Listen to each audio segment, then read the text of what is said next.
The first month of the new year. What a month it was. I've been thinking for a while that life just passes by way too quickly. There's always so much going on in life, and never enough time to properly reflect on it. So here's my diary. We started the new year with a bang, watching a drag show at our favorite bar in Bangkok, Silver Sand.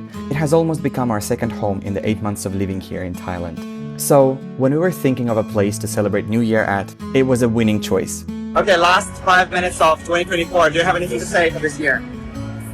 Bye. No, really. Just say bye to 2024. Move to 2025. Hope all the things I can conquer. Hope all the difficulties will ended up become a good things and become a good lesson. Learn. That's it. I just hope we keep enjoying our life to our best in Thailand. The vibrant colors of the costumes, the pounding music, the laughter, the smell of the cocktails in the air.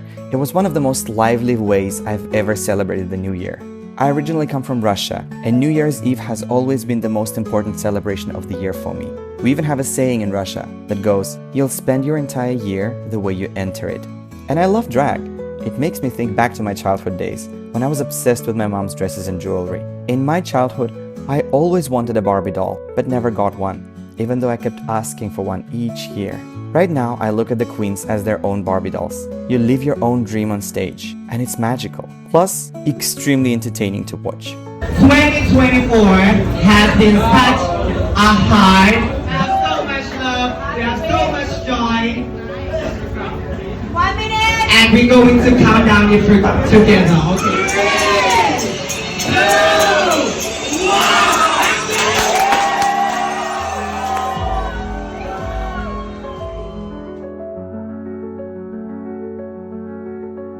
My aunt was visiting for a few days, so on the first we were busy and went out to take the boat down the Chao Phraya River. We visited Wat Pho and went to Chinatown. I actually had never been to Chinatown before. This was my first time, and I was surprised to see that most of the people spoke Cantonese there, not Mandarin, so I couldn't even use my Mandarin there at all. In December, we picked up yet another kitten and fostered her for a month. This was actually the longest we've fostered an animal. She had some problems with her eyes, and we kept her until she mostly recovered.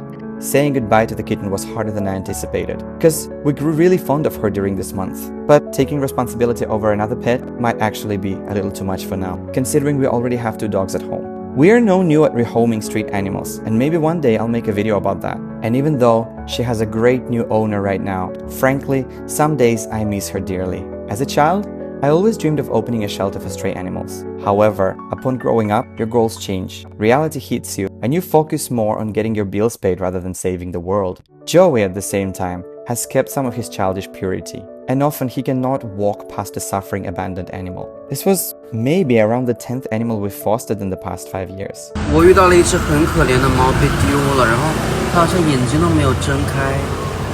我想把它带回来，你觉得可以吗？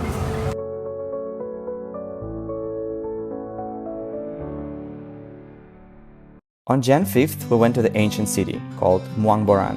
It's not actually a real ancient city, it's a large outdoor museum located just outside of Bangkok. Muangboran is a huge park, showcasing replicas of Thailand's most famous historical sites, and is designed in the shape of the Thailand's map, with each region represented by miniature versions of its iconic landmarks.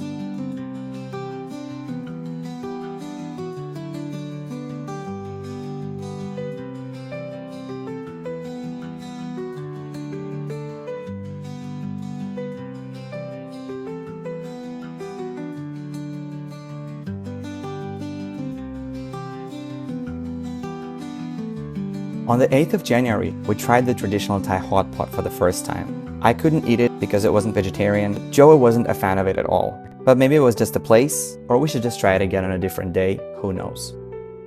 Work was going fine. It was my first year working as a homeroom teacher, And it took me a while to find the emotional balance at work, not to get constantly drained by kids. The constant flow of questions and the boundless energy of the kids can be overwhelming, but it's also incredibly rewarding. I've learned so much about patience, resilience, and the importance of finding joy in the little things. It's made me realize how much I value connection and the impact we can have on each other's lives. 10 years into full-time teaching, I'm truly happy with my job, no matter how physically and mentally draining it can be at times. The purity of a child's emotion and the way they show affection is impossible to compare to the adult world, which is a lot more complex and calculated. However, with all that being said, it was also important to find some me time in between classes to de-stress and recharge. So I started reading again and cultivating thoughts about restarting social media. Inspiration slowly started flowing in. The book I'm currently reading is the autobiography of the last emperor of China, who came to the throne as a child and was dethroned as a child to then be brought back to power and end up exiled in the USSR, after which he'd come back to China and work as a gardener. A fascinating story of a life a normal human would never get to experience. I'm a very slow reader. I get distracted a lot, and it'll probably take me 700 years to finish, but it's been great so far. Joey's mental state has been improving. It's his first time living abroad after all, and he's been going through the adjustment cycle, which cost him a lot of emotional disbalance in December and led to many serious fights between us. I've been through many adjustment cycles due to living in 6 different countries in my life, so I knew exactly what he was going through, but I wasn't always able to help. However, in time, his condition has slowly subsided, his mood improved greatly in January, and we all cope with our struggles differently. Sometimes it's in your relationship that you unleash your darkest demons, unfortunately. I've been through it, Joe has been through it. Communication is always key to resolving these issues, even though sometimes it takes longer than you'd hope for it to. We actually even took some time to sleep in different bedrooms and take rest from each other, and it helped a lot. We both are very emotionally driven, and sometimes we overstimulate each other. Taking a break from each other helps us re-establish our own boundaries and sense of self, have a fresher outlook on ourselves. On January 19th, Chelsea came for a few days from China. Chelsea's a friend of Joey's, and she's got this Thailand obsession, and she visits almost every month. Keep your eyes open. Everybody's waiting for you to break down. Everybody's watching to see the fallout. Even when you're sleeping. Keep your eyes open. Another thing she's obsessed with is drag culture. So, Silver sent again. Oh, I know each other. Being new to Bangkok, it took us time to establish a new social life. Silver Sand has since become a huge part of it. It feels very homely now that we've been there 100 times and everyone knows us too. Over time, Chelsea has become a part of that too. And even though she lives in China, she is in touch with some of the queens more than we are. On the 28th, it was the Chinese New Year, which is the most important celebration of the year for Joey. So we went to pray, we invited some friends over, and Joey cooked like some 75,000 dishes. It was amazing. Living in China for 5 years and being with Joey has made these traditions a part of who I am. It's more than just a celebration. It's a connection to a culture and a person that I deeply love. After all, our experiences shape us and bring us closer to the people we care about. January passed and took with it some of our struggles of the recent past, and also some of the memorable moments too. It was a month of reflection on the nature of commitment and how hard it can be, especially in a relationship, once you've faced all the dark sides of your significant other, and how much they can hurt you at times. Most relationships are doomed to fail, but then with some, if the clouds eventually and inevitably dissipate, and there's light, it's worth fighting for. I love seeing how we evolve through the years. I love waking up next to Joey each morning. Love figuring out this life all together with him. I've seen this meme online recently, and it resonated with me deeply.